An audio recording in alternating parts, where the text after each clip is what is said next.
If you want to improve your lucid dreaming practice and take your dream awareness to the next level, you need more than random techniques.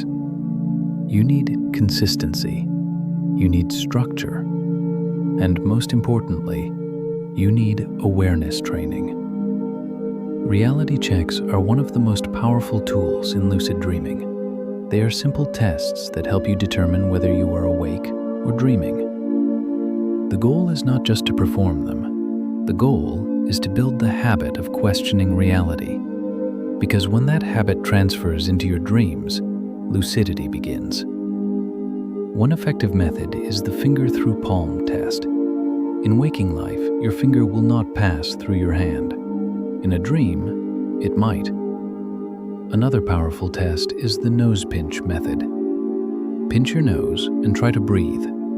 If you can breathe, you are dreaming. Text and digital clocks are also useful. Look at a piece of text, look away, look back again. In dreams, text often shifts or changes. But the secret to effective reality checks is mindfulness. When you ask, "Am I dreaming?" you must genuinely consider the possibility. Look around, notice details, question logic.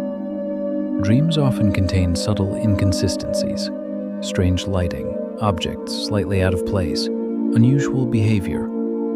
By training yourself to notice these details during the day, you strengthen your awareness at night.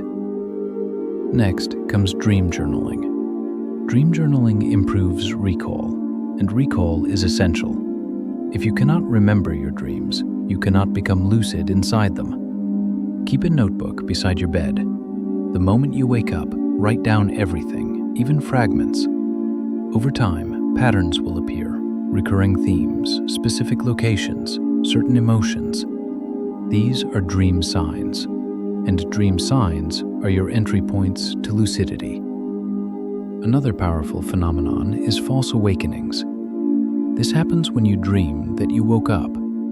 Everything looks normal, your room, your routine, but you are still dreaming. This is why you should perform a reality check every time you wake up. Make it a rule. Eventually, that habit will trigger inside a false awakening, and suddenly, you are lucid. Lucid dreaming is the state of being aware that you are dreaming while still inside the dream. Once lucid, remain calm. Excitement can wake you up. Stabilize the dream by rubbing your hands together or spinning slowly. Lucid dreaming is not just entertainment. It is awareness training. It is subconscious exploration. It is personal development. And when combined with consistent practice, your dream life becomes vivid, interactive, and meaningful. Reality checks build awareness. Dream journaling builds recall. False awakenings build opportunity. Together, they create stronger dream consciousness. Stay consistent, stay patient, and let your awareness expand naturally.